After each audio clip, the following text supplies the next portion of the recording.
Welcome to our channel. If you want to request trial extensions from customer service to get additional free time with services you're evaluating, follow these step-by-step instructions for professional and effective communication.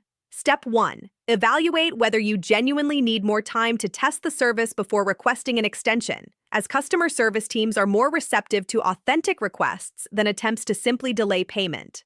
Step 2. Contact customer service before your trial ends rather than after, as companies are typically more willing to extend active trials than reactivate expired ones. Step 3. Prepare a clear explanation of why you need additional time, such as not having enough time to test key features, experiencing technical issues, or waiting for a project where you'll use the service. Step 4. Reach out through the company's preferred support channel, whether email, chat, or phone, being polite and professional throughout the interaction. Step 5.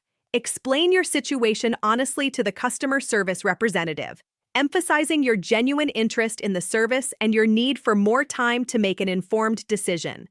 Step 6. Be specific about how much additional time you need, as requesting a reasonable extension, like 1 additional week, is more likely to be approved than asking for months. Step 7. If the representative cannot offer an extension, ask if there are any current promotions or alternative options that might provide more evaluation time. Step 8. Thank the representative regardless of the outcome, and if granted an extension, make sure to fully evaluate the service during this bonus period. Don't forget to like this video and subscribe to our channel.